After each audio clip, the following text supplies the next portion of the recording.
اللہ رب العزت دیکھتا ہے، سنتا ہے، وہ یہ طاقت رکھتا ہے کہ جو چاہے کرے اور جب، جس وقت، جس کو جس چیز سے چاہے نواز دے۔ اس لیے اگر ہمارا یہ یقین ہے کہ ہمارا رب ایسا ہی ہے تو اس چیز سے ہمارے اندر دعا کا جذبہ اور زیادہ پیدا ہوگا۔ جتنا جتنا انسان کو اللہ سبحانہ تعالیٰ کی معرفت حاصل ہوتی چلی جاتی ہے تو فطری طور پر، قدرتی طور پر اس کے اندر یہ جذبہ پیدا ہوتا جاتا ہے کہ وہ اپنی ہر ضرورت کے لیے، چھوٹی ضرورت کے لیے بھی اور بڑی ضرورت کے لیے بھی اپنے اسی رب کو پکارے اور اس سے دنیا اور آخرت کی سعادتیں اور بھلائیاں مانگ لے۔ وہ اسی کو اپنا کارساز بنا لے، اسی کو اپنا مددگار سمجھے۔ اس لیے دعا کرتے رہنا چاہیے۔ دعا کا نہ کوئی خاص وقت مقرر ہے کہ اس وقت کا آپ انتظار کریں تو دعا کر سکتے ہیں، نہیں، آپ ہر وقت دعا کر سکتے ہیں، اور نہ ہی اس کے لیے کوئی خاص قسم کا عمل کرنے کی ضرورت ہے کہ وہ عمل کریں گے تو ہی دعا کر سکتے ہیں، نہیں، اور نہ ہی اس کے لیے کسی زبان کی پابندی ہے کہ صرف آپ عربی میں ہی دعا کر سکتے ہیں۔ آپ اردو میں، اپنی مدر ٹنگ میں، کسی بھی زبان میں آپ دعا کر سکتے ہیں۔ وہ دعا اللہ تعالیٰ تک پہنچتی ہے، وہ دعا کو سنتا ہے اور اپنی حکمت کے مطابق اس کی قبولیت کا فیصلہ کرتا ہے کہ کیا بندے کو یہی چیز دے دی جائے جو وہ مانگ رہا ہے، یا اس سے بہتر کوئی چیز دی جائے، یا پھر اس سے کوئی بلا ٹالی جائے، یا اس کے لیے آخرت میں ذخیرہ کر لیا جائے، کیونکہ اس کے باقی اعمال اتنے نہیں ہیں کہ جن کی بنا پر یہ وہاں نجات پا سکے گا، تو اسے دنیا میں اس کی من پسند چیزیں دینے کی بجائے اس کے لیے آخرت میں اعمال کا ذخیرہ کر دیا جائے تاکہ اس کی آخرت میں نجات ہو سکے۔ لہذا ہم سب کو دعا کرتے رہنا چاہیے۔ دعا عظیم عبادت، شرف والی عبادت، وہ عبادت جس کو اللہ تعالیٰ پسند کرتا ہے، وہ عبادت کہ جسے چھوڑ دیا جائے تو اللہ تعالیٰ ناراض ہوتا ہے۔ دعا توحید کی بنیاد ہے، یہ ہمیں اپنے رب سے قریب کر دیتی ہے، اس سے ہماری مشکلات آسان ہوتی ہیں، تکلیفیں دور ہوتی ہیں، ہمیں برکتیں حاصل ہوتی ہیں۔ لہٰذا جو مشکلات سے نکلنا چاہتا ہے وہ دعا کو اپنے لیے لازم کر لے، کیونکہ اللہ تعالیٰ ہی پریشانیوں کو دور کرتا ہے۔ امن یجیب المضطر اذا دعاہ ویکشف السوء، بھلا کون ہے جو لاچار کی فریاد رسی کرتا ہے جب وہ اسے پکارتا ہے اور اس کی تکلیف کو دور کر دیتا ہے۔ تو جو شخص بھی مشکلات سے، پریشانیوں سے نجات چاہتا ہے اس کے لیے ضروری ہے کہ وہ دعا کو لازم کر لے، کیونکہ اللہ تعالیٰ ہی پریشانیاں دور کرتا ہے۔ اللہ تعالیٰ کے علاوہ کوئی نہیں جو پریشانی دور کر سکے۔ وقتی طور پر کوئی آپ کو دلاسا دے دے گا، کوئی آپ کی ہمت افزائی کر دے گا، کوئی آپ کا دکھ بانٹ لے گا، لیکن آپ کی مشکل صرف اور صرف اللہ تعالیٰ ہی حل کر سکتا ہے۔ وَإِن يَمْسَسْكَ اللَّهُ بِضُرٍّ فَلَا كَاشِفَ لَهُ إِلَّا هُوَ وَإِن يَمْسَسْكَ بِخَيْرٍ فَهُوَ عَلَى كُلِّ شَيْءٍ قَدِيرٌ، اگر اللہ تجھے کوئی تکلیف پہنچائے تو اس کے سوا اسے کوئی دور کرنے والا نہیں، اور اگر وہ تجھے کوئی بھلائی پہنچائے تو وہ ہر چیز پر پوری طرح قادر ہے۔ ہم دیکھتے ہیں کہ عام طور پر لوگ مشکل وقت میں اللہ تعالیٰ کے سوا سب کو بھول جاتے ہیں، آخر میں انسان صرف اللہ ہی کو یاد کرتا ہے، اور یہ صرف مسلمان کے ساتھ ہی نہیں، نان مسلمز کے ساتھ، شرک کرنے والوں کے ساتھ، الحاد کا رستہ اختیار کرنے والوں کے ساتھ بھی یہی معاملہ ہے۔ اور اس میں ہم دیکھتے ہیں کہ ایک مرتبہ جب اکرمہ بن ابی جہل نبی صلی اللہ علیہ وسلم سے بھاگ کر کشتی پر سوار ہو گئے، مکہ سے بھاگ گئے اور پھر جزیرۃ العرب چھوڑنا چاہا، اور جس کشتی پر بیٹھے وہ سمندر کے بیچ میں جا کر ڈوبنے لگی، تو کشتی کے مالکوں نے کہا کہ لوگوں اخلاص کے ساتھ دعا کرو۔ اخلاص کا مطلب یہ ہے کہ بتوں کو بھول جاؤ اور صرف اللہ سے دعا کرو، اس لیے کہ اس کے ڈوبنے کو صرف اللہ ہی بچا سکتا ہے۔ تو اس وقت وہ چونک اٹھے کہ اسی چیز کی دعوت تو ہمیں محمد صلی اللہ علیہ وسلم دے رہے ہیں۔ اس وقت انہوں نے عہد کیا کہ اگر آج اے رب تو مجھے بچا لے گا تو پہلا کام میں یہ کروں گا کہ میں محمد صلی اللہ علیہ وسلم کے ہاتھ میں اپنا ہاتھ دے دوں گا، میں اسلام قبول کر لوں گا۔ اور پھر آپ جانتے ہیں کہ اکرمہ بن ابی جہل نے کس اخلاص کے ساتھ اسلام قبول کیا، تو دعا کی قبولیت ہی ان کے اسلام کا ایک ذریعہ بنی۔ اور دعا کرنے کی 3 صورتیں ہیں۔ ایک تو یہ کہ اللہ تعالیٰ کی توحید بیان کرنا، جس میں انسان کہتا ہے یا اللہ لا الہ الا اللہ لا الہ الا انت سبحانک انی کنت من الظالمین، یہ دعا کا ایک طریقہ ہے۔ یہاں آپ صرف اللہ تعالیٰ کی توحید بیان کر رہے ہیں، اپنی کوتاہیوں کا اعتراف کر رہے ہیں. پھر اسی طرح آپ کہتے ہیں ربنا، اے ہمارے رب. یہاں بھی آپ اپنے رب کو رب کہہ کے پکار رہے ہیں، گویا اللہ تعالیٰ کی تعریف کر رہے ہیں. اور پھر دوسرا طریقہ یہ ہے کہ اللہ تعالیٰ سے انسان صرف بخشش کا سوال کرتا رہے اور رحمت کا سوال کرتا رہے، جیسے استغفر اللہ استغفر اللہ استغفر اللہ. کیونکہ اگر آپ کی بخشش ہو گئی تو آپ کے راستے میں جتنی بھی مشکلات ہیں وہ خود بخود حل ہونا شروع ہو جائیں گی. یعنی آپ کو اس وقت کہنے کی ضرورت نہیں ہوگی کہ یار اب مجھے یہ چاہیے، مجھے وہ چاہیے. آپ صرف یہ کہتے ہیں کہ اللہ وہ گناہ جو میرے اور تیرے بیچ میں حائل ہو گئے ہیں، جو تیری رحمت تک مجھے پہنچنے نہیں دے رہے، یا رب تو ان کو دور کر دے، تو مجھے معاف کر دے. اور یہ چیز انسان کی مشکلات دور کرنے کا ذریعہ بن جاتی ہے اور اس کی حاجات پوری ہونے کا ذریعہ بن جاتی ہے، جو بھی اس کی زندگی میں کوئی حاجت اور ضرورت ہوتی ہے. اسی طرح کبھی آپ اللہ سے صرف رحمت کا سوال کر رہے ہوتے ہیں، یا حی یا قیوم برحمتک استغیث، صرف رحمت مانگ رہے ہوتے ہیں. کیونکہ اگر اللہ سبحانہ تعالیٰ کی رحمت آ جائے تو ساری مشکلات ہی آسان ہو جائیں، پھر تو کوئی غم ہی نہ رہے، کوئی پریشانی ہی نہ رہے. اور تیسرا طریقہ ہے کہ انسان اللہ تعالیٰ سے اپنی دنیاوی حاجات مانگے یا آخرت کی ضروریات مانگے، جیسے اے اللہ مجھے مال دے، اے اللہ مجھے اولاد دے، اے اللہ مجھے گھر دے، اے اللہ مجھے گاڑی دے. اور صحابہ اتنی چھوٹی چھوٹی چیزیں بھی مانگتے تھے، جیسے جوتی کا تسمہ اگر ٹوٹ گیا تو بھی اللہ سے مانگتے تھے. چھوٹی سے چھوٹی ضرورت سے لے کے بڑی سے بڑی ضرورت تک براہ راست اللہ تعالیٰ سے مانگی جا سکتی، اور اس میں کوئی عیب کی بات نہیں، کوئی گناہ کی بات نہیں. وہ آپ کا رب ہے، وہ سب سے زیادہ آپ کا خیر خواہ ہے، لہٰذا آپ اس سے نہیں مانگیں گے تو کس سے مانگیں گے؟ اور وہ جو سب کچھ دینے پہ قادر ہے، اس سے نہیں مانگیں گے تو کس سے مانگیں گے؟ لہٰذا اس کو پکارتے رہنا چاہیے. تو نمبر 1 طریقہ صرف اللہ کی توحید بیان کرنا، اللہ کی تعریف کرتے رہنا. عرفہ کے دن کی سب سے بہترین دعا کیا ہے؟ لا الہ الا اللہ وحدہ لا شریک لہ لہ الملک ولہ الحمد وہو علی کل شیء قدیر. اس میں کیا مانگا آپ نے؟ کچھ بھی نہیں. آپ نے صرف اللہ کی توحید بیان کی ہے، لا الہ الا اللہ کہا ہے، وحدہ کہا ہے، لا شریک لہ کہا ہے، اپنے آپ کو اللہ کے لیے خالص کیا ہے. یہ دعا ہے. اور پھر دوسرا یہ کہ استغفار اور رحمت کی دعا. اور تیسرا کوئی بھی ضرورت جو ہو کسی بھی زبان میں، کسی بھی چیز کی، روحانی، جذباتی، مادی، دنیا کی، آخرت کی، کوئی بھی چیز وہ مانگتے چلے جائیں. ہم دیکھتے ہیں کہ انبیاء علیہم السلام اپنی حاجات اللہ تعالیٰ کے سامنے رکھتے تھے، مشکل وقت میں اللہ تعالیٰ کی طرف رجوع کیا کرتے تھے. کانوا اذا فزعوا الی الصلاۃ، یہ حدیث ہے مسند احمد کی، کہ انبیاء پر جب بھی کوئی پریشانی آتی تو وہ نماز کی طرف متوجہ ہو جاتے تھے، نماز پڑھنے لگتے تھے. اور کل ہم نے پڑھا تھا کہ دعا کی 2 بڑی قسمیں ہیں، دعائے عبادت اور دعائے مسئلہ. کہ عبادت بھی بذات خود دعا ہے، دعائے حال ہے، یعنی ہم ایسی حالت میں ہیں، ایسی عبادت میں ہیں کہ جو اللہ کی رحمت کو ہماری طرف متوجہ کر رہی ہے. انسان سب سے زیادہ اللہ کے قریب کہاں ہوتا ہے؟ سجدے کی حالت میں، اقرب الیہ. لہذا خوب وہاں دعا کرنی چاہیے. تو نماز بذات خود پریئر ہے، اس کو کہتے بھی پریئر ہے.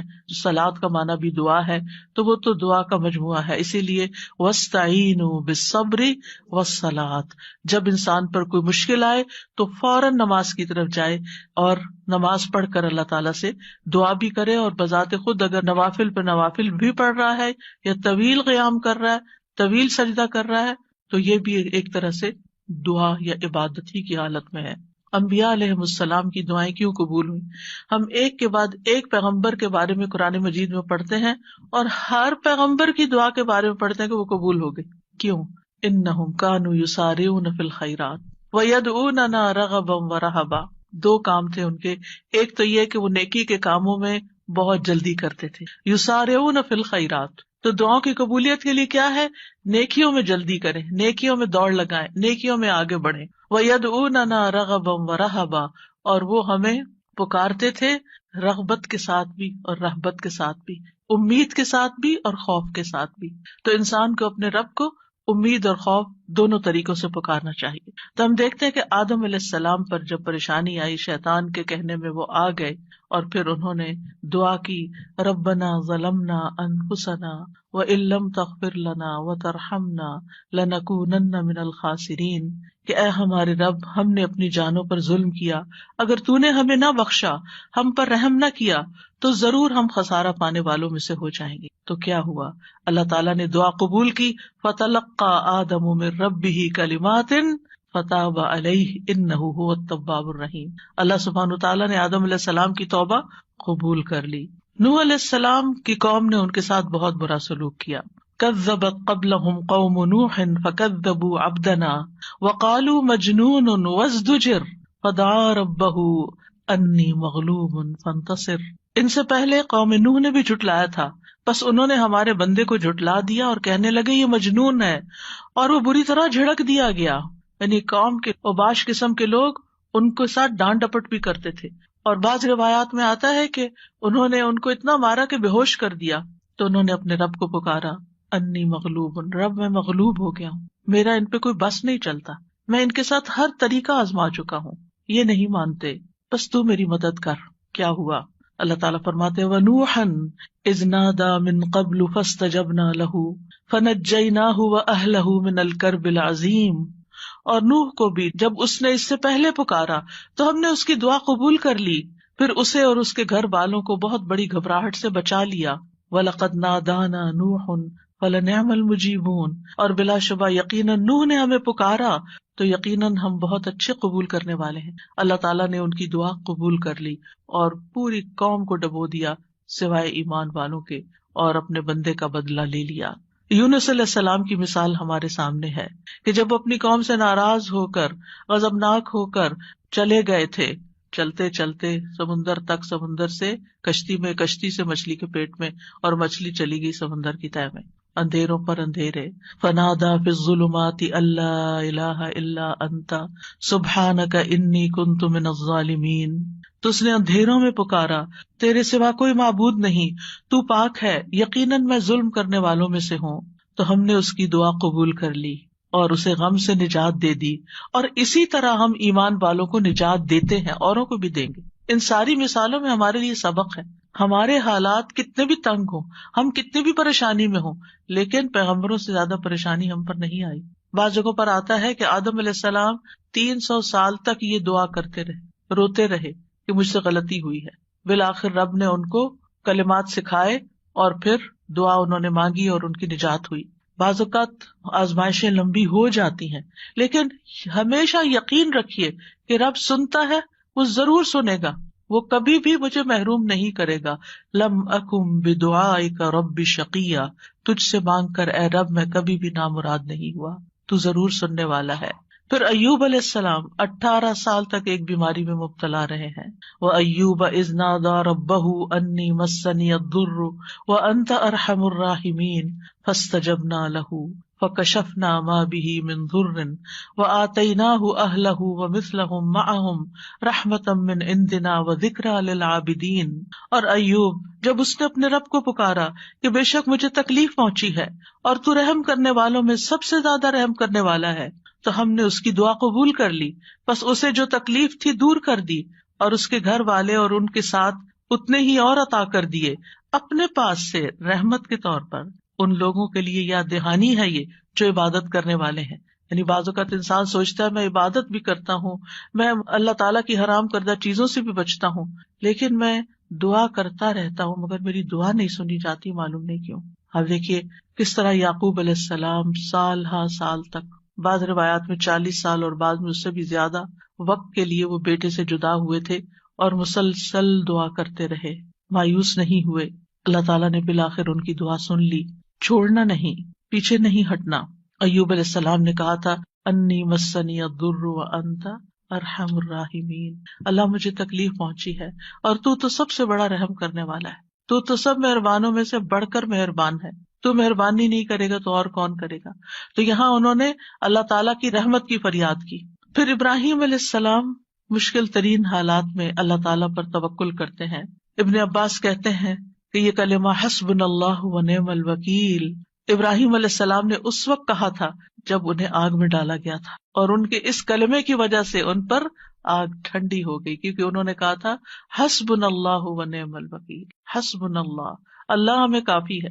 یہ بھی پکارنے کا ایک انداز ہے، اللہ کی رحمت کو طلب کرنے کا ایک انداز ہے، اور ان کے اس کہنے پر اللہ سبحانہ تعالیٰ نے کیا فرمایا، قلنا یا نار کونی بردم وسلاما علی ابراہیم، اے آگ تو ابراہیم پر سراسر ٹھنڈک اور سلامتی والی بن جا۔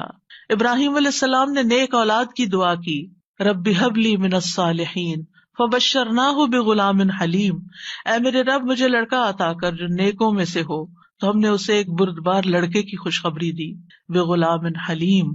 ایسا نہیں ہوا کہ ابراہیم علیہ السلام نے ادھر دعا کی اور ادھر ان کو اسحاق اور اسماعیل علیہ السلام مل گئے، انتہائی بڑھاپے کی حالت میں جا کر بہت سالوں کے بعد دعا قبول ہوئی، لیکن قبول ہوئی۔ ہمارے لیے اس میں سبق یہ ہے کہ مانگتے رہیں چاہے سال ہا سال گزر جائیں۔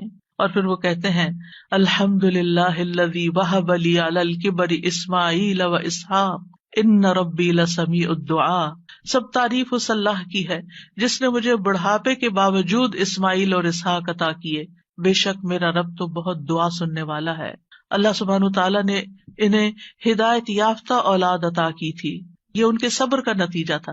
ان کی زندگی تو مشکل میں گزری، لیکن اس کا بدلہ اللہ نے ان کو کیا دیا کہ ایسی اولاد دی جو ہمیشہ کے لیے ان کے لیے ناموری کا سبب بنی۔ وَوَهَبْنَا لَهُ إِسْحَاقَ وَيَعْقُوبَ، صرف بیٹا نہیں، بیٹے کے بعد پوتے کی بھی خوشخبری دی۔ کلن ہدینا، ہر ایک کو ہم نے ہدایت دی۔ ونوحا ہدینا من قبل، نوح علیہ السلام کو اس سے پہلے ہم نے گائیڈ کیا۔ ومن ذریتہ داود وسلیمان وایوب ویوسف وموسیٰ وہارون وکذلک نجزی المحسنین، اور اس کی اولاد میں سے داؤد اور سلیمان اور ایوب اور یوسف اور موسیٰ اور ہارون، اور اسی طرح ہم نیکی کرنے والوں کو جزا دیتے ہیں۔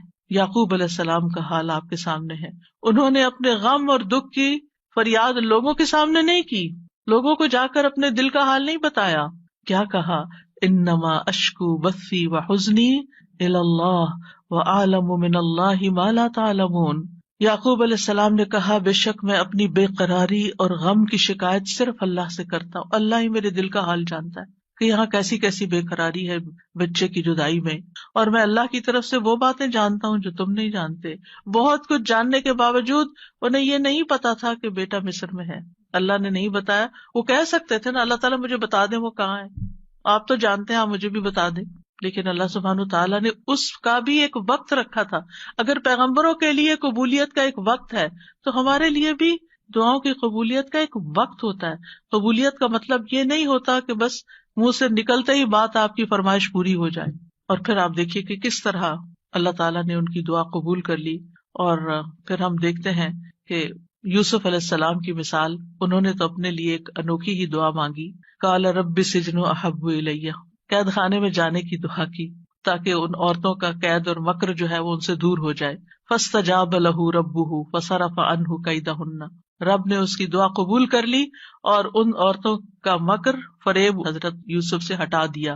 انہ هو السمیع العلیم، بے شک وہ خوب سننے والا، خوب جاننے والا ہے۔ پھر موسیٰ علیہ السلام کی دعا، کس طرح وہ مدین پہنچتے ہیں تھکے ہارے، کئی دن کے پیدل سفر کے بعد جا کر ابھی بیٹھتے ہیں تو فوراً دیکھتے ہیں کہ کچھ لڑکیاں اپنا ریوڑ لے کے کھڑی ہیں، پانی نہیں پلا پا رہی، خود تھکے ہوئے ہیں، خود بھوکے بھی ہیں، پیاسے بھی ہیں، زخمی بھی ہیں، کچھ فیوچر کا نہیں پتا، لیکن کیا کرتے ہیں، سب سے پہلے اپنے رب کو پکارتے ہیں، ربی انی لما انزلت الی من خیر فقیر، اور صرف دعا مانگ کے وہیں درخت کے نیچے بیٹھ نہیں جاتے، بلکہ اٹھ کے ان بچیوں کے پاس جاتے ہیں کہ یہ تمہارا کیا معاملہ ہے، اور ان کے سارے ریوڑ کو پانی پلاتے ہیں۔ اور آپ سوچئے کہ ایک شخص جو خود اتنا تھکا، وہ اپنے آپ کو وہاں رکھ کے دیکھیے، اگر ہم اتنا لمبا سفر کر کے آئیں اور ہم سے کوئی پانی مانگ بیٹھے، خود تو آفر کرنا دور کی بات، کوئی اور مانگ بیٹھے تو شاید ہم جھڑک ہی دیں کہ میں نے بھی تو اتنا ہی سفر کیا نہیں جتنا تم نے کیا۔ یہیں سے تو ہماری لڑائیاں فساد شروع ہوتے ہیں گھروں میں۔ لیکن نیکی کرنے والے انہم کانوا یسارعون فی الخیرات، نیکی کے کاموں میں بہت جلدی کرتے تھے، سستی نہیں کرتے تھے، ضرورت مند کو دیکھا، پہچان لیا، اٹھے، نیکی کی، اور ابھی واپس آ کے بیٹھے ہی تھے کہ اللہ سبحانہ تعالیٰ کی طرف سے ہر چیز کی بشارت آ گئی اور وہ بچی واپس آئی اور پھر گھر لے کر گئی. کھانے پینے کا بھی انتظام ہو گیا, شادی کا بھی انتظام ہو گیا, ٹھکانے کا بھی انتظام ہو گیا, اور اچھی صالح نیک کمپنی کا بھی. جب آپ کسی اجنبی ملک میں جاتے ہیں تو آپ کو نہیں پتا ہوتا کہ آپ کو کیسے دوست ملیں گے, آپ کے نیبرز کون سے ہوں گے, آپ کا تعلق کن لوگوں سے ہوگا. لیکن یہ اللہ کی کتنی بڑی رحمت تھی کہ اللہ تعالیٰ نے انہیں ایک نیک صالح انسان کے ساتھ جوڑ دیا کہ اس کی بیٹی کی شادی حضرت موسیٰ علیہ السلام سے ہو گئی اور ان کے درمیان ایک رشتہ قائم ہو گیا. یہ بھی سراسر اللہ کی رحمت تھی. اللہ تعالیٰ نے ان کی دعا قبول کی. موسیٰ علیہ السلام نے ہر مشکل مرحلے میں اللہ تعالیٰ کو ہی پکارا. فرعون کے دربار میں جانے لگتے ہیں تو کیا پڑھتے ہیں؟ رب اشرح لی صدری ویسر لی امری واحلل عقدۃ من لسانی یفقہوا قولی واجعل لی وزیرا من اہلی ہارون اخی. رب اشرح لی کے علاوہ کہ جو کام کرنے جا رہا ہوں یا اللہ اس کے لیے میرا دل کھول دے, میرا کام آسان کر دے, میری زبان کی گرہ کھول دے, یعنی میرے بولنے میں سلاست ہو جائے اور اس طرح کی کمیونیکیشن ہو کہ لوگ میری بات سمجھ جائیں, ان کو میری بات سمجھ آ جائے تاکہ وہ مقصد پورا ہو جائے, اور میرے گھر والوں میں سے ایک میرا مددگار بنا دے. اللہ تعالیٰ نے ہارون علیہ السلام کو نبی بنا کر ان کا مددگار بنا دیا. زکریا علیہ السلام کی مثال مایوس نہیں ہے, سال ہر سال تک اولاد کی دعا کرتے, انتہائی بڑھاپے میں بھی. وَزَكَرِيَّا إِذْ نَادَىٰ رَبَّهُ رَبِّ لَا تَذَرْنِي فَرْدًا وَأَنْتَ خَيْرُ الْوَارِثِينَ. اور زکریا کو جب اس نے اپنے رب کو پکارا, اے میرے رب مجھے اکیلا نہ چھوڑ اور تو سب وارثوں سے بہتر ہے, تو ہم نے اس کی دعا قبول کر لی. فَاسْتَجَبْنَا لَهُ وَوَهَبْنَا لَهُ يَحْيَىٰ, اور ہم نے اس کو یحییٰ عطا کیا. وَأَصْلَحْنَا لَهُ زَوْجَهُ, اور اس کی بیوی کو اس کے لیے درست کر دیا. یعنی بعض اوقات ہم سوچتے ہیں کہ انفرٹیلٹی کا پرابلم ہے, بچہ ہو ہی نہیں سکتا.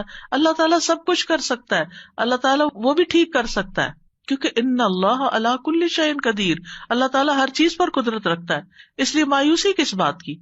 اللہ کے بندے کبھی بھی مایوس نہیں ہوتے. ہاں, مانگنے سے کبھی نہیں تھکتے, مانگتے رہتے ہیں کہ اللہ تعالیٰ سبب کے ساتھ بھی دیتا ہے اور بغیر سبب کے بھی دیتا ہے, اس کے لیے کیا مشکل ہے. پھر نبی صلی اللہ علیہ وسلم کس طرح دعا کرتے ہیں؟ استستغیثون ربکم فاستجاب لکم انی ممدکم بألف من الملائکۃ مردفین. جب تم اپنے رب سے مدد مانگ رہے تھے تو اس نے تمہاری دعا قبول کر لی کہ بے شک میں 1000 فرشتوں کے ساتھ تمہاری مدد کرنے والا ہوں جو ایک دوسرے کے پیچھے آنے والے ہیں. کس طرح نبی صلی اللہ علیہ وسلم بدر کے میدان میں فریادیں کر رہے تھے, اپنے رب کو پکار رہے تھے. دیر اینڈ دن خوشخبری آ گئی کہ فرشتوں سے مدد کی جائے گی. انبیاء علیہ السلام کے علاوہ ہم دیکھتے ہیں کہ دیگر افراد بھی جنہوں نے اللہ تعالیٰ سے دعا کی, اللہ سبحانہ تعالیٰ نے ان کی دعا سن لی. سورۃ المؤمن میں جو مرد مومن ہے, جو فرعون کے دربار میں سے ہی ایک شخص اٹھتا ہے اور پھر وہ لوگوں کو نصیحت کرتا ہے اور کیا کہتا ہے, فَسَتَذْكُرُونَ مَا أَقُولُ لَكُمْ وَأُفَوِّضُ أَمْرِي إِلَى اللَّهِ إِنَّ اللَّهَ بَصِيرٌ بِالْعِبَادِ. فرعون کے دربار میں ایک شخص کا اٹھ کر لوگوں کو سمجھانا, فرعون کو سمجھانا, خوب خوب نصیحتیں کرنا, کھلم کھلا موسیٰ علیہ السلام پر ایمان لانا, یہ بہت بڑی بغاوت تھی اور بہت بڑا نقصان ہو سکتا تھا. لیکن اس مرد مومن نے کیا کہا, افوض امری الی اللہ, میں اپنا معاملہ اللہ کے سپرد کرتا ہوں. کیا ہوا پھر؟ فوقاہ اللہ سیئات ما مکروا وحاق بآل فرعون سوء العذاب, اللہ نے اسے ان کی بری چالوں سے بچا لیا جو انہوں نے تدبیریں کی تھی, ان سے نجات دی, اور آل فرعون کو برے عذاب نے گھیر لیا. اللہ نے اپنے بندے کو بچا لیا اور پوری قوم کو ڈبو دیا. پھر اسی طرح کچھ واقعات احادیث میں آتے ہیں, جیسے غار والوں کا قصہ ہے, کس طرح اللہ سبحانہ تعالیٰ نے ان کی دعائیں سنی اور صرف دعاؤں کے نتیجے میں غار کے دروازے سے پتھر ہٹ گیا اور وہ باہر نکل آئے. پھر اسی طرح ایک اور بچے کا واقعہ ملتا ہے جسے بادشاہ نے جادوگر کے پاس جادو سیکھنے کے لیے بھیجا, تو اس نے جادو سیکھنے کی بجائے الٹا اللہ تعالیٰ کی پہچان کا علم کسی سے حاصل کر لیا راستے میں. جب بادشاہ کو پتا چلا تو بہت ناراض ہوا اور غصے میں آ کر اس نے کہا کہ اس بچے کو فلاں پہاڑ پہ لے جاؤ اور اسے پہاڑ کی چوٹی سے گرا دو تاکہ یہ ہلاک ہو جائے, اور اگر یہ اپنے دین سے پھر جائے تو اسے چھوڑ دینا, انکار کرے تو نیچے پھینک دینا. بادشاہ کے جو ساتھی تھے وہ لڑکے کو پہاڑ کی چوٹی پر لے گئے. اس لڑکے نے ایک دعا مانگی, اللہم اکفنیہم بما شئت, اللہم اکفنیہم بما شئت, اے اللہ جس طرح تو چاہے تو مجھے ان کے مقابلے میں کافی ہو جا, ان کے مقابلے میں تو میرا ساتھ دے. تو کہتے ہیں پہاڑ پر ایسا زلزلہ آیا کہ جس سے اس کے سارے ساتھی جو لے کے گئے تھے وہ سارے گر گئے. وہ سب الٹے گرے اور وہ لڑکا چلتا ہوا بادشاہ کی طرف دوبارہ آ گیا. بادشاہ نے اس لڑکے سے پوچھا تیرے ساتھیوں کو کیا ہوا؟ لڑکے نے کہا اللہ مجھے ان سے کافی ہو گیا. بادشاہ نے پھر اس لڑکے کو اپنے ساتھیوں کے اور لوگوں کے حوالے کر کے کہا کہ اسے ایک چھوٹی سی کشتی میں بٹھاؤ اور سمندر کے بیچ میں جا کے کشتی الٹ دو، اس کو وہاں پھینک دو. اگر یہ اپنے دین سے پھر جائے تو چھوڑ دینا، انکار کرے پھینک کے آ جانا. بادشاہ کے ساتھی اس لڑکے کو لے کر گئے تو لڑکے نے پھر یہی دعا کی اللہم اکفنیہم بما شئت، اے اللہ تو جس طرح چاہے مجھے ان سے کافی ہو جا. پھر وہ کشتی بادشاہ کے ساتھیوں سمیت الٹ گئی، سب غرق ہو گئے اور وہ لڑکا چلتا ہوا واپس بادشاہ کے پاس آ گیا. بادشاہ نے اس لڑکے سے کہا تیرے ساتھیوں کا کیا ہوا؟ کہنے لگا اللہ مجھے ان کے مقابلے کے لیے کافی ہو گیا. اور واقعی اللہ ہی کافی ہوتا ہے دشمن سے نمٹنے کے لیے. انسان کے اپنے پاس زور نہیں ہوتا، طاقت نہیں ہوتی، ہم کمزور ہوتے ہیں، لیکن اگر اللہ کی مدد آ جائے تو انسان ہر طرح کی مشکلات پہ قابو پا سکتا ہے. آسیہ علیہ السلام کی مثال ہمارے سامنے ہے کہ کس طرح انہوں نے فرعونیوں سے نجات کے لیے دعا مانگی اور کہا رب ابن لی عندک بیتا فی الجنہ ونجنی من فرعون وعملہ ونجنی من القوم الظالمین. اے میرے رب میرے لیے اپنے پاس جنت میں ایک گھر بنا دے اور مجھے فرعون سے اور اس کے عمل سے نجات دے اور مجھے ظالم قوم سے نجات دے. تو کیا ہوا؟ اللہ تعالیٰ نے ان کی دعا قبول کر لی. ابو ہریرہ کہتے ہیں کہ فرعون نے اپنی بیوی کے دونوں ہاتھوں اور دونوں پاؤں کے لیے 4 میخیں گاڑی، یعنی جیسے وصولی دیتے ہیں نا، تو ہر ہاتھ میں میخ گاڑی اور پاؤں میں بھی. جب وہ فرعونی ان سے جدا ہوتے تو فرشتے ان پہ سایہ کر لیتے. اس وقت انہوں نے یہ دعا کی، بس اللہ تعالیٰ نے جنت میں ان کے گھر سے پردہ ہٹا کر ان کو گھر دکھا دیا کہ گھر بن چکا ہے تمہارا، اس صبر کی بدولت جو انہوں نے اس تکلیف پر کیا اور اپنے ایمان کو بچایا. سارہ علیہ السلام نے کس طرح اس ظالم بادشاہ کے مقابلے میں مدد طلب کی.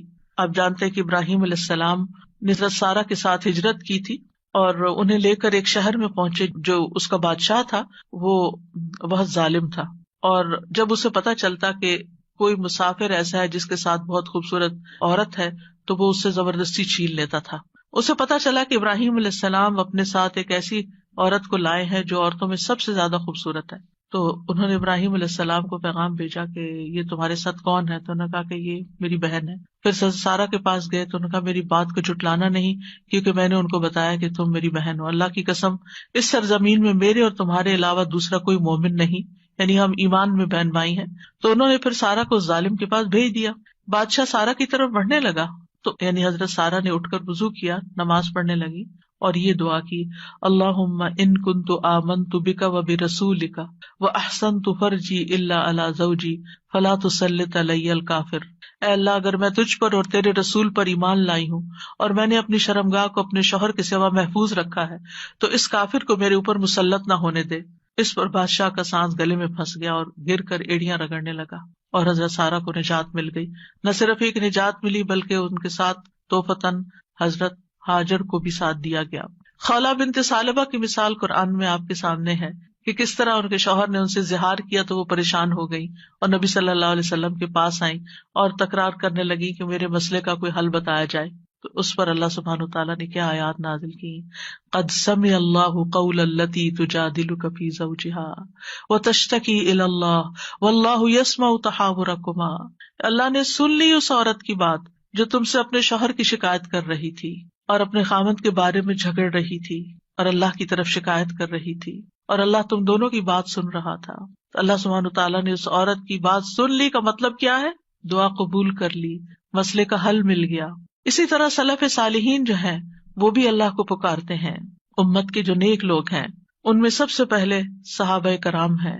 وہ سب سے بڑھ کر اللہ تعالیٰ کو جاننے والے تھے، اللہ تعالیٰ کی معرفت رکھتے تھے، وہ اللہ کے رسول کو جاننے والے تھے، وہ دین میں سب سے زیادہ بصیرت رکھتے تھے اور سب سے زیادہ دعا کرنے کے ادب آداب سے واقف تھے کہ کیسے دعا کی جاتی ہے. ہم دیکھتے ہیں کہ عمر بن خطاب رضی اللہ عنہ دعا کے ذریعے اپنے دشمن کے خلاف فتح طلب کرتے تھے اور یہ دعا ان کے لشکروں میں سے عظیم لشکر تھا. کہتے ہیں نا کہ اللہ تعالیٰ کے لشکر ہیں، جیسے سکینت بھی اللہ کے لشکروں میں سے ایک لشکر ہے، تو وہ دعا کو بھی اللہ کا ایک لشکر سمجھتے تھے. وہ اپنے ساتھیوں سے کہا کرتے تھے تم کثرت تعداد کی بنیاد پر فتح نہیں دیے جاتے بلکہ تمہاری مدد آسمان سے کی جاتی ہے. اللہ تمہاری مدد کرتا ہے یعنی تمہاری دعائیں سنتا ہے. اسی طرح عبداللہ بن زبیر کے بارے میں آتا ہے، وہ کہتے ہیں کہ جمل کی جنگ کے موقع پر جب زبیر رضی اللہ عنہ کھڑے ہوئے تو مجھے بلایا میں ان کے پہلو میں جا کر کھڑا ہو گیا، بیٹے ہیں ان کے. انہوں نے کہا بیٹا آج کی لڑائی میں ظالم مارا جائے گا یا مظلوم؟ میں سمجھتا ہوں کہ آج میں مظلوم قتل کیا جاؤں گا، اور مجھے سب سے بڑی فکر اپنے قرضوں کی ہے.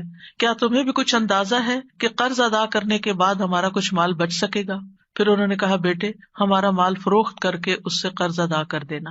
کہنے لگے بیٹا اگر قرض ادا کرنے سے عاجز ہو جاؤ تو میرے مولا سے اس میں مدد چاہنا، کام نہ ہو تو اللہ سے مدد چاہنا. عبداللہ نے بیان کیا کہ اللہ کی قسم، ان کے بیٹے کہتے ہیں اللہ کی قسم میں ان کی بات اس وقت نہ سمجھ سکا. میں نے پوچھا اے میرے بابا من مولا کا، آپ کا مولا کون ہے؟ قال اللہ، کہنے لگے اللہ.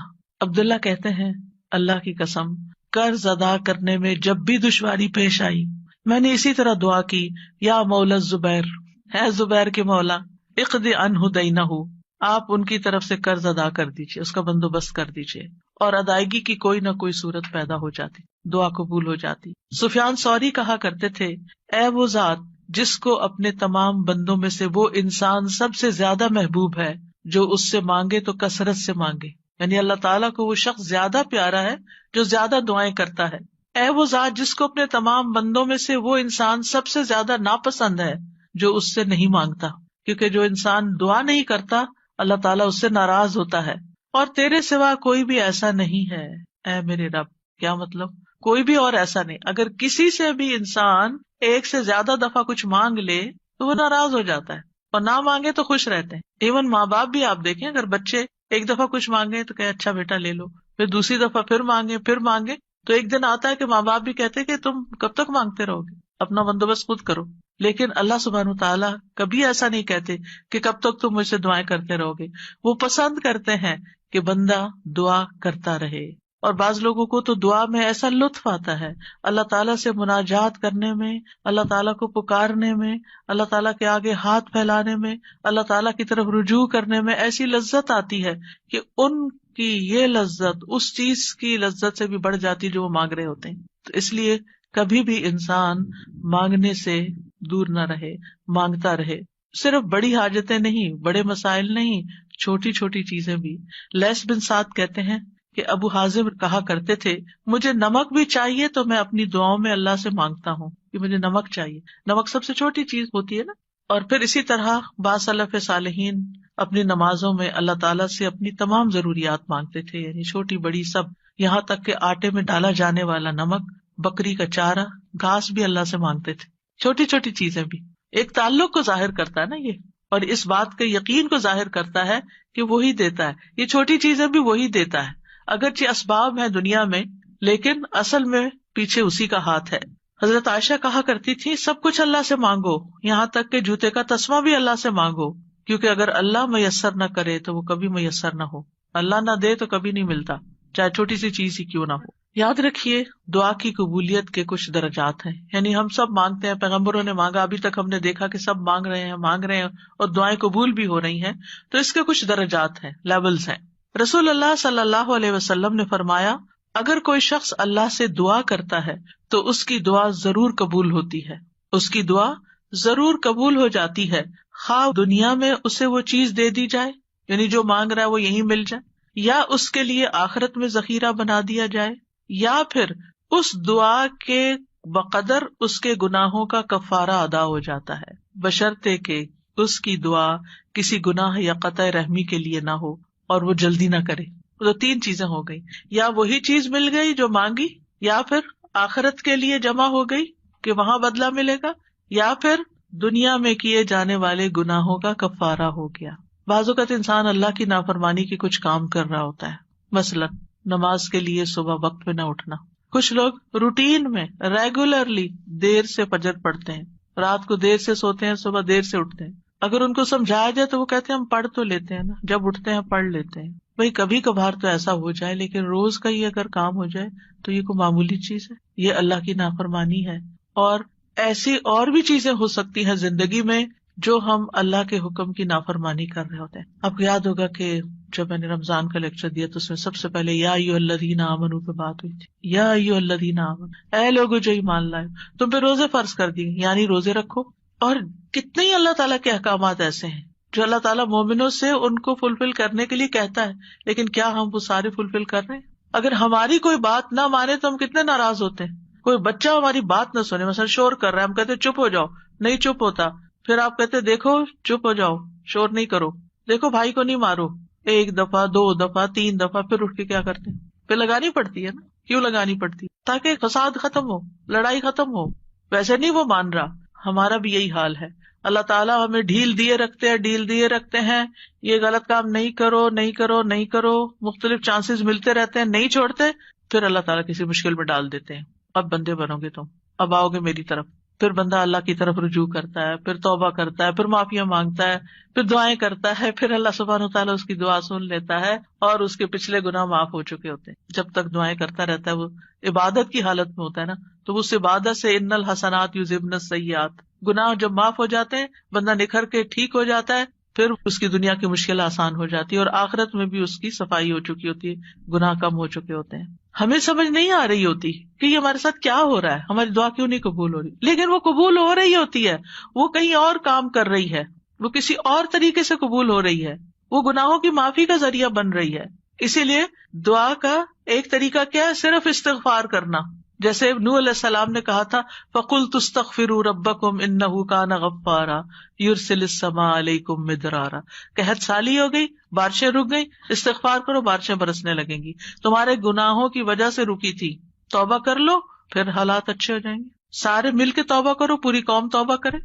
اسی لیے وہ صلاۃ الاستسقاء پڑھی جاتی ہے، سب مل کے دعا کرتے ہیں اللہ تعالیٰ سے. تو نبی صلی اللہ علیہ وسلم نے فرمایا بشرطے کہ اس کی دعا کسی گناہ یا قطع رحمی کے لیے نہ ہو اور وہ جلدی نہ کرے. صحابہ نے عرض کیا یا رسول اللہ جلدی سے کیا مراد ہے؟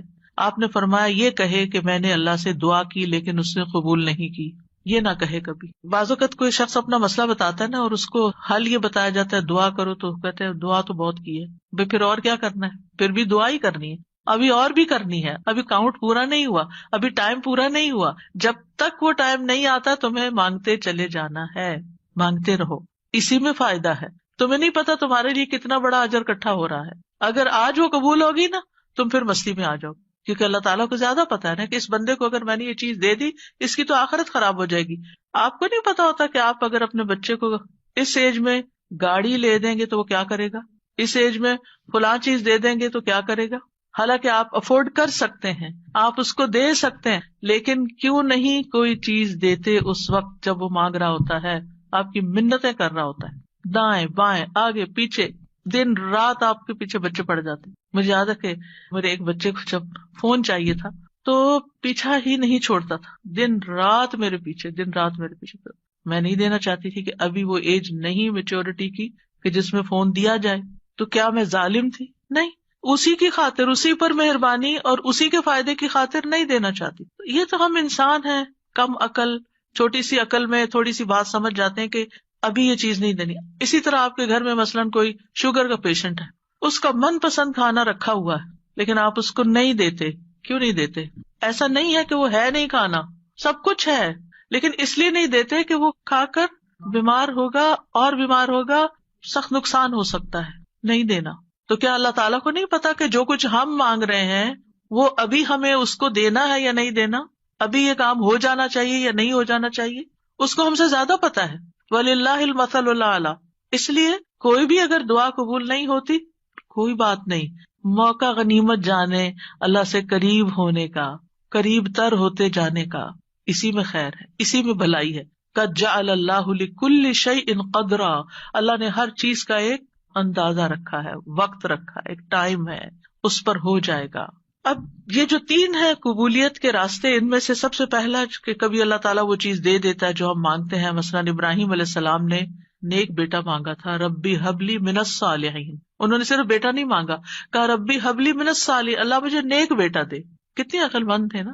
ہم جب کوئی چیز مانگتے ہیں تو بس کہتے ہیں کچھ مل جائے، بس جو بھی مل جائے لے لیں گے. نہیں، کوالٹی والی چیز مانگے، اللہ سب کچھ دے سکتا ہے. تو اللہ تعالیٰ نے کیا کیا؟ فبشرناہ بغلام حلیم. تو ہم نے اسے ایک بہت بردبار لڑکے کی، بہت ٹالرنٹ، بہت ہمبل، بہت اچھے اخلاق والے بچے کی خوشخبری دی. آپ دیکھیں کہ ہم حلم اور برداشت کو نیکی نہیں عام طور پہ سمجھتے کہ یہ بھی کوئی نیکی، حالانکہ یہ نیکیوں کی بنیاد بن جاتی. جس بندے کے اندر ٹالرنس ہوتی ہے، وہ دوسرے کی بات سن کے برداشت کر جاتا ہے، وہ وار سہ جاتا ہے، وہ شوق برداشت کر لیتا ہے، تو یہ کتنی بڑی کوالٹی، کتنی بڑی خوبی کہ کوئی آپ کو اوفینڈ کر رہا ہے اور آپ اوفینڈ نہ ہو، اور اگر ہوں بھی تو آپ برداشت کر جائیں اور اپنے منہ سے کچھ نہ بولیں، ایک کان سے سونے دوسرے سے نکال دیں اور اس کو دل پر نہ لیں. کچھ لوگوں کا حال یہ ہوتا ہے کہ اگر چھوٹی سی بھی کوئی بات ان کو کہہ دے تو وہ ان کے اندر ایسی ہلچل مچاتی ہے کہ انہیں ہر چیز بھول جاتی ہے اور وہ وہی سوچے جاتے. یہ بھی اپنے آپ کو ٹارچر دینا ہے. جس نے وہ بات کی اس کو تو شاید خبر بھی نہ ہو تو میٹھی نیند سو رہا ہو اور آپ خواہ اپنے بستر پہ کروٹ بدل رہے ہیں. تو یہ کیا ہے؟ ریزسٹنس نہیں ہے آپ کے اندر. آپ ہر چیز لیے جا رہے ہیں اپنے اوپر. بھیا کیوں اپنے اوپر ہر چیز لیے جا رہے ہیں؟ پرے پھینکے اس کو اٹھا کے کہ اس نے کہا، اس کا اخلاق، اس کی غلطی اسی پر. میں اپنے دل میں یہ نہیں سوچوں.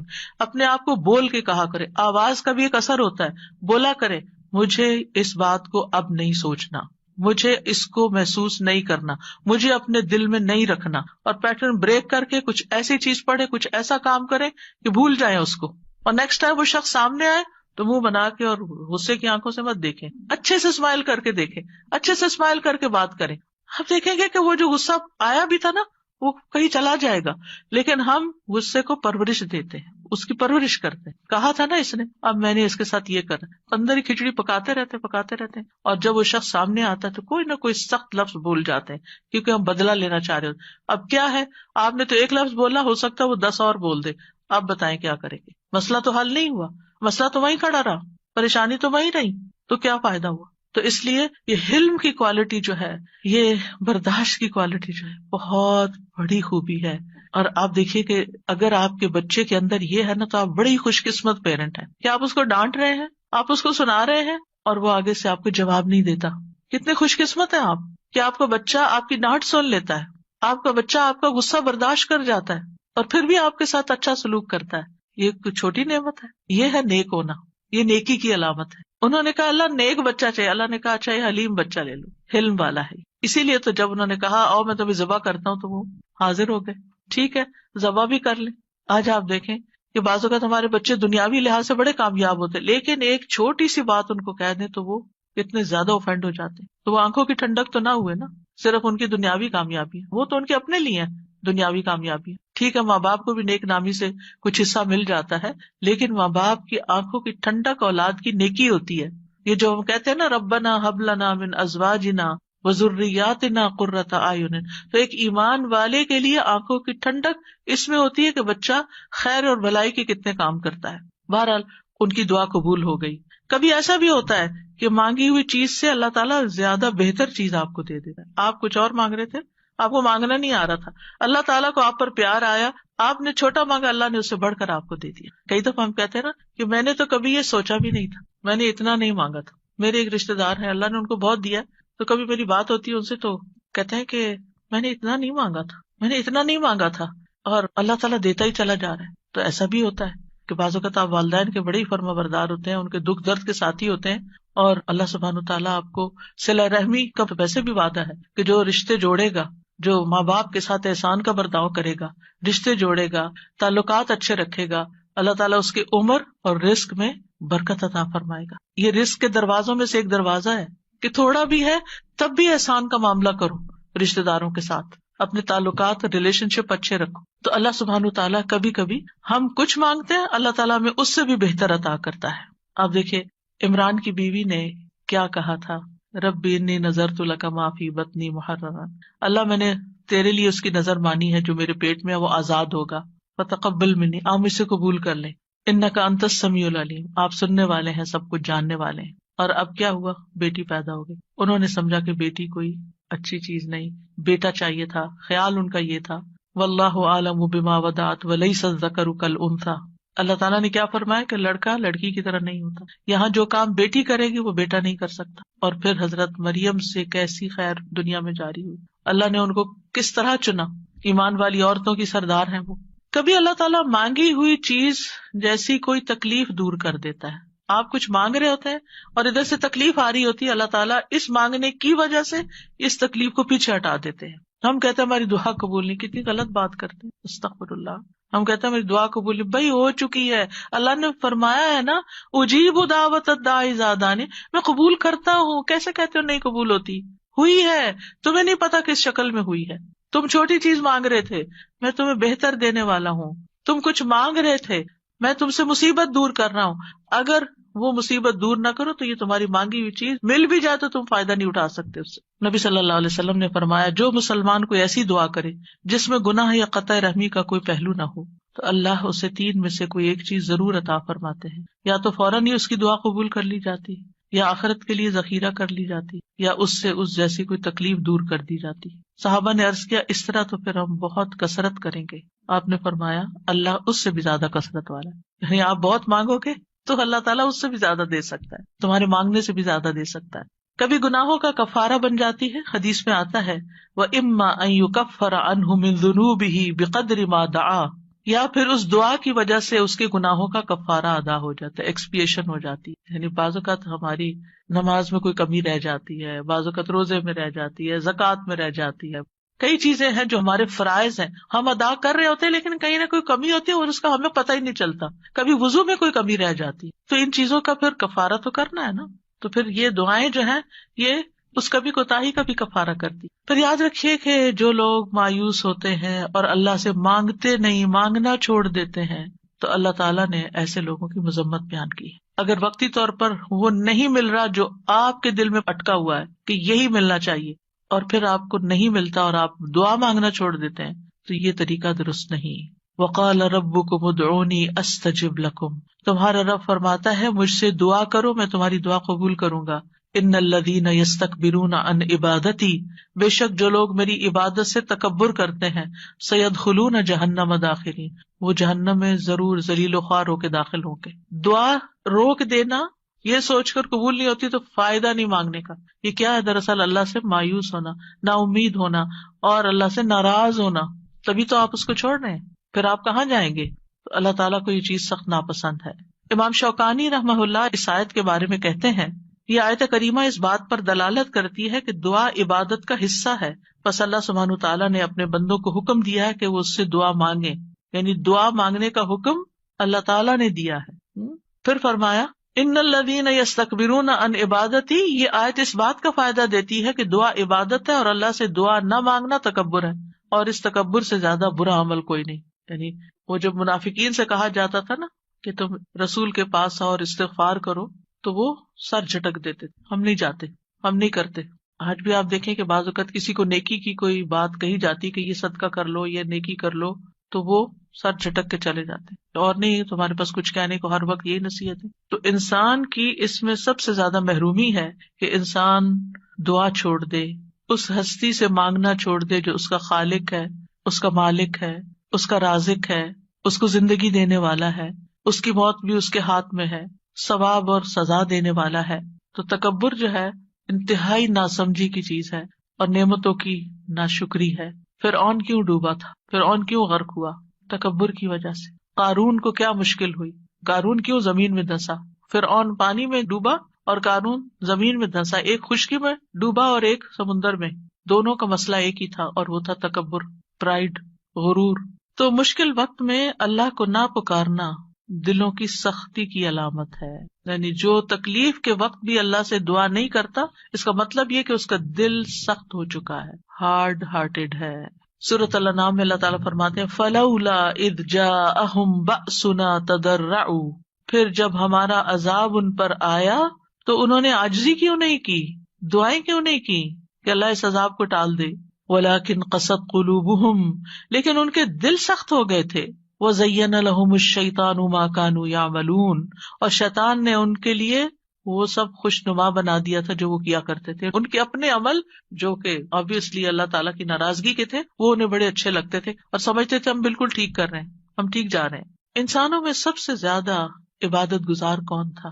اللہ کے رسول صلی اللہ علیہ وسلم. لیکن سب سے زیادہ ہمبلنس اور سب سے زیادہ دعائیں بھی آپ نے مانگی. یعنی جب میں مسنون اذکار دیکھتی ہوں سبحان اللہ, یعنی کہ آپ تہجد کے وقت اٹھنے کے وقت سے لے کر پھر آپ فجر پڑھنے اور اس کے بیچ میں صبح کے اذکار اور پھر اس کے بعد جو ہر موقع کے اذکار اور پھر نمازیں اس کے علاوہ ہے, تلاوت قرآن اس کے علاوہ ہے, اور پھر رات کو سوتے وقت کے اذکار. یعنی اگر ان سارے اذکار کو انسان جمع کرتا ہے تو یعنی حیرانی ہوتی ہے کہ کس کثرت سے آپ اللہ کو یاد کرتے تھے. اور یہ ہمبلنس کی علامت ہے, حالانکہ آپ سب سے زیادہ عبادت گزار تھے, پھر بھی سب سے زیادہ دعائیں کرتے تھے, اللہ سے مانگتے رہتے تھے. اور لوگوں میں سب سے زیادہ بے بس وہ ہے جو دعا مانگنے سے بے بس ہے، جو دعا نہیں مانگتا. یاد رکھیے اللہ تعالیٰ سے مایوس ہونا کبیرہ گناہ ہے. ابن عباس کہتے ہیں ایک آدمی نے کہا اے اللہ کے رسول، کبیرہ گناہ کون کون سے ہیں، بڑے بڑے گناہ کون سے ہیں؟ آپ نے فرمایا اللہ کے ساتھ شرک کرنا، اللہ کے رزق سے مایوس ہو جانا، اور اللہ کی رحمت سے مایوس ہونا. کبھی بھی مایوس نہیں ہونا چاہیے. پھر ایک اور بات اس سلسلے میں یہ یاد رکھی جائے کہ جہاں ہمیں اللہ سے مانگنا چاہیے وہاں ہمیں غیر اللہ سے نہیں مانگنا چاہیے، کیونکہ اللہ کے سوا سب سہارے کمزور ہیں. اب دیکھیں قرآن مجید میں صحابہ نے جتنے بھی چیزوں کے بارے میں پوچھا اس کے بارے میں آتا ہے یسألونک، وہ آپ سے سوال کرتے ہیں، وہ سوال کرتے ہیں. لیکن جب دعا کے بارے میں پوچھا تو اللہ تعالیٰ نے کیا فرمایا، وَإِذَا سَأَلَكَ عِبَادِي عَنِّي، میرے بندے جب آپ سے سوال کرتے ہیں. سوال کا انداز کتنا اچھا لگا، اللہ تعالیٰ کو کتنا پسند آیا کہ سوال کرنے والوں کو میرے بندے کہا، اپنے بندے کہا. اس سے آپ اندازہ لگائیے دعا کی اہمیت کا. تو اللہ تعالیٰ نے یہ نہیں کہا قل یا فقل انی قریب، فرمایا انی قریب، وَإِذَا سَأَلَكَ عِبَادِي عَنِّي فَإِنِّي قَرِيب. بس انہیں بتا دو کہ میں قریب ہی ہوں. گویا بندے اور اللہ کے بیچ میں کوئی واسطہ وسیلہ نہیں، کوئی اور نہیں، بس بندہ اور اللہ. ہم بیچ میں اوروں کو لے آتے ہیں. ہمارے معاشرے میں کتنا عام ہے کہ کوئی کسی پیر کو لے آتا ہے اور کوئی کسی بزرگ کو لے آتا ہے، اور دور جاہلیت میں فرشتوں کو اور بتوں کو اور معلوم نہیں کس کس کو. ما نعبدہم الا لیقربونا الی اللہ زلفی. مانگیں اللہ سے، غیر اللہ کی طرف نہیں جائیں. غیر اللہ کے سہارے سب کمزور ہیں. مثل الذین اتخذوا من دون اللہ اولیاء کمثل العنکبوت اتخذت بیتا وان اوہن البیوت لبیت العنکبوت لو کانوا یعلمون. ان لوگوں کی مثال جنہوں نے اللہ کے سوا اور مددگار بنا رکھے ہیں، مکڑی کی مثال جیسی ہے جس نے گھر بنایا، حالانکہ بے شک سب گھروں میں سے کمزور گھر مکڑی کا ہے اگر وہ جانتے ہوتے. غیر اللہ تو ایک مکھی بھی پیدا نہیں کر سکتے. غیر اللہ کو پکارنا سب سے بڑی گمراہی ہے. وَمَنْ أَضَلُّ مِمَّنْ يَدْعُو مِن دُونِ اللَّهِ مَن لَّا يَسْتَجِيبُ لَهُ إِلَىٰ يَوْمِ الْقِيَامَةِ وَهُمْ عَن دُعَائِهِمْ غَافِلُونَ. اور اس سے بڑھ کر کون گمراہ ہے جو اللہ کے سوا انہیں پکارتا ہے جو قیامت تک اس کی دعا قبول نہیں کریں گے. یعنی قبروں میں سوئے ہوئے یا فرشتے یا جن یا کوئی اور مخلوق، کسی سے بھی نہیں، اور وہ ان کے پکارنے سے بے خبر ہیں. اور جب سب لوگ اکٹھے کیے جائیں گے تو وہ ان کے دشمن بن جائیں گے، یعنی غیر اللہ وہ دشمن بن جائیں گے اور ان کی عبادت سے منکر ہوں گے. کیوں نہیں پکارنا چاہیے غیر اللہ کو؟ کیونکہ اللہ کے سوا کوئی کسی چیز کا مالک نہیں ہے. وہ دعا قبول کرنے کی استطاعت نہیں رکھتے. پہلی بات یہ کہ وہ سنتے بھی نہیں ہیں، قبر میں نہیں سنتے. وہ جب وہ سنتے نہیں ہیں تو پھر آپ کی بات کا جواب بھی نہیں دیتے، اور آپ کی ضرورت کہاں سے پوری کریں گے یا آپ کے لیے وسیلہ کہاں سے بنیں گے. مدد کرنے کی طاقت بھی نہیں رکھتے. سورۃ الاعراف میں آتا ہے والذین تدعون من دونہ لا یستطیعون نصرکم ولا انفسہم ینصرون. تم جنہیں اللہ کو چھوڑ کر پکارتے ہو، نہ وہ تمہاری مدد کر سکتے ہیں اور نہ خود اپنی مدد ہی کے قابل ہے. نہ وہ نفع دے سکتے ہیں، نہ نقصان دور کر سکتے ہیں، نہ تکلیف کو ہٹا سکتے ہیں، نہ اس کو بدل سکتے ہیں. رسول اللہ صلی اللہ علیہ وسلم نے فرمایا جو شخص اس حالت میں مر جائے کہ وہ اللہ کے سوا اوروں کو بھی پکارتا ہو تو وہ آگ میں داخل ہوگا. کتنی سخت بات ہے. کیسے لوگ کہتے ہیں یا علی، یا پیر عبد القادر جیلانی، اور یا پتہ نہیں کون کون. نہیں، اللہ کے سوا کسی کو نہیں پکارنا. تو بہرحال ہم سب کو اللہ ہی کی طرف رجوع کرنا ہے اور اللہ ہی سے دعا کرنا ہے. اللہ سبحانہ تعالیٰ سے دعا ہے کہ وہ ہمارے اس علم کو ہمارے سینوں میں محفوظ کر دے اور ہمیں اس عبادت کی توفیق عطا فرمائے اور ہم سے راضی ہو جائے اور ہماری خطائیں معاف کر دے. جی اساسی ایک سوال تھا اور ایک پھر جی ضرور. سوال میں تو یہ تھا جیسے آپ نے بتایا دعا ہم اردو میں بھی مانگ سکتے ہیں، تو کیا جب ہم سجدے میں دعا مانگتے ہیں اس وقت بھی اردو میں مانگ سکتے ہیں یا نہیں؟ نہیں، سجدے میں، نماز کے سجدے میں نہیں، ویسے الگ سے سجدے میں پڑھ کے دعا کرنی ہے تو وہ کر سکتے ہیں. اچھا اوکے، جزاکم اللہ خیرا. سبحانک اللہم وبحمدک اشہد ان لا الہ الا انت استغفرک واتوب الیک. السلام علیکم و رحمۃ اللہ وبرکاتہ.